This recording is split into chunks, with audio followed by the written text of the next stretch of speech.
Oi irmãos, tudo bem? Bem-vindos a mais um vídeo aqui do canal, mais um vídeo de estudo da Palavra de Deus. Bom, não se esqueçam das ações aqui no nosso rodapé para fortalecer a pregação do Evangelho aqui no YouTube e nas redes sociais. Hoje nós vamos responder a pergunta da irmã Irani: qual pecado é blasfêmia contra o Espírito Santo? Mas antes de respondermos, vamos aos pedidos de oração.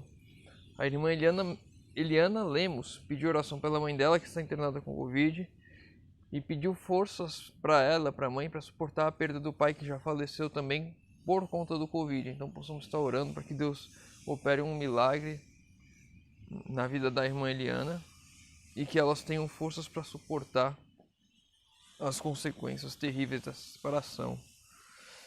A irmã Raíssa pediu oração pelo casamento dela, pela saúde física e mental.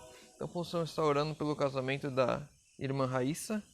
E a irmã Edilene pediu oração pela saúde, que ela sofreu um traumatismo craniano há 3 anos e ela ainda está em recuperação. Então possamos estar orando também pela irmã Edilene. Então vamos lá. Pergunta da irmã Irani: qual pecado é blasfêmia contra o Espírito Santo? Vamos ver aonde ela viu esses versos. Essa mesma passagem se repete em três evangelhos: Mateus, Marcos e Lucas. Nós vamos em Mateus capítulo 12, mas também se pode ver as mesmas passagens em Marcos capítulo 3 e Lucas capítulo 11. Mateus 12, verso 31 e 32. Por isso vos declaro: todo pecado e blasfêmia serão perdoados aos homens, mas a blasfêmia contra o Espírito Santo não será perdoada. Se alguém proferir alguma palavra contra o Filho do Homem, ser-lhe-á isto perdoado. Mas se alguém falar contra o Espírito Santo, não lhe será isso perdoado, nem neste mundo, nem no porvir.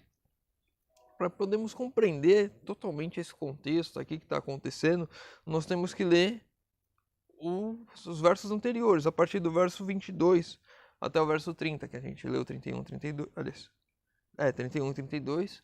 Então a gente vai ver do verso 22 até o verso 30 para entender o contexto e entender o que está se passando aqui, para conseguir compreender qual que é o pecado contra o Espírito Santo. Então lhe trouxeram um endemoniado, cego e mudo, e ele o curou, passando o mudo a falar e a ver. Ou seja, então aqui Jesus estava fazendo milagres, e aí trouxeram para eles um endemoniado, cego e mudo, e Jesus curou esse cego e mudo. E toda a multidão se admirava e dizia: é este porventura o filho de Davi? Mas os fariseus, ouvindo isso, murmuravam: este não expele demônios, senão pelo poder de Beelzebu, maioral dos demônios. Jesus, porém, conhecendo-lhes os pensamentos, disse: todo reino dividido contra si mesmo ficará deserto, e toda cidade ou casa dividida contra si mesma não subsistirá. Se Satanás expele a Satanás, dividido está contra si mesmo. Como, pois, subsistirá o seu reino? E se eu expulso demônios por Beelzebu, por que os expulsavam vossos filhos? Por isso mesmo serão os vossos juízes. Se, porém, eu expulso demônios pelo Espírito de Deus, certamente é chegado o reino de Deus sobre vós. Ou, como pode alguém entrar na casa do valente e roubar-lhe os bens sem primeiro amarrá-lo, e então lhe saquear a casa? Quem não é por mim é contra mim, e quem comigo não ajunta, espalha. Então aqui, e depois segue os versos em que Jesus fala sobre o pecado contra o Filho do Homem, o pecado contra o Espírito que não será perdoado. Então aqui para a gente entender o contexto, Jesus estava fazendo milagres, ele curou um endemoniado que era cego e mudo, e os fariseus passaram a murmurar entre si, falando que ele estava expelindo demônios por causa de Beelzebu, por causa de um chefe dos demônios. E aí Jesus vem explicando que se ele fizesse isso, ele estaria dividindo a casa. Os demônios não são divididos, eles são unidos nos objetivos deles. E que se fosse pelo Espírito de Deus, então o reino de Deus era chegado a eles. Qual que é o contexto aqui? Eles sabiam claramente, a gente vê pela multidão, já estava já em dúvida se era ou não o Filho de Deus. Mas os fariseus, como a gente vê em todo o Evangelho, eles eram enciumados, eles eram legalistas e eles ficavam com medo deles perderem o respeito deles, a honra que eles tinham, porque eles eram muito apegados àquilo. Então, eles sabendo que era o poder de Deus se manifestando, eles falavam, não é o poder de Deus, é o poder dos demônios. Eles sabiam que a obra era feita por Deus, mas falavam que era dos demônios. E esse é o pecado aqui que eles estavam cometendo. Um pecado contra o próprio Espírito Santo, que estava atuando ali. Porque Cristo, ele fala bem claro aqui, né? Vamos voltar aqui o verso. Se eu expulso os demônios pelo Espírito de Deus. Ou seja, ele estava expulsando os demônios pelo Espírito de Deus. O Espírito Santo de Deus estava agindo ali. Jesus não estava sozinho. Essa coceira no olho tá difícil hoje. Então, o pecado deles era justamente blasfemar contra o nome de Deus. Sabendo que as obras eram de Deus, eles falavam que não eram. É como a gente pegar um testemunho e falar, desacreditar aquele testemunho, a gente vendo a transformação que Deus fez, falar, não, isso daí não é obra de Deus, não. Você está vendo coisa, é o demônio que está se manifestando para você. É mais ou menos isso. Eu não sei se os irmãos conhecem o testemunho do Falcão, o ex-Falcão Alegre, né?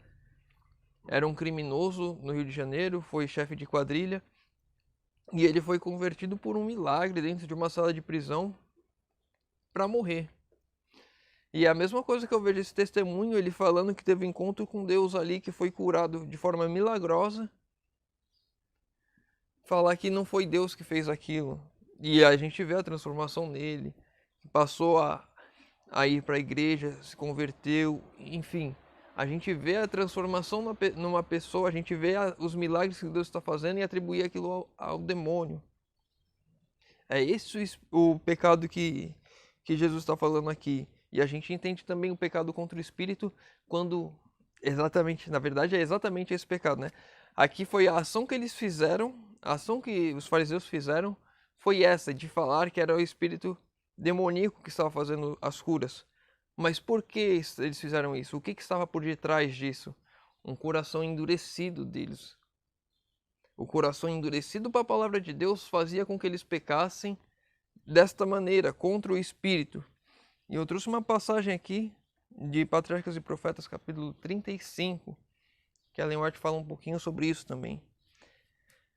Haviam cometido o pecado contra o Espírito Santo, pecado este em virtude do qual o coração do homem eficazmente se endurece contra a influência da graça divina.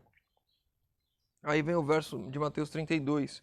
Se qualquer disser uma palavra contra o Filho do Homem, disse Cristo, ser-lhe-á perdoado. Mas se alguém falar contra o Espírito Santo, não lhe será perdoado.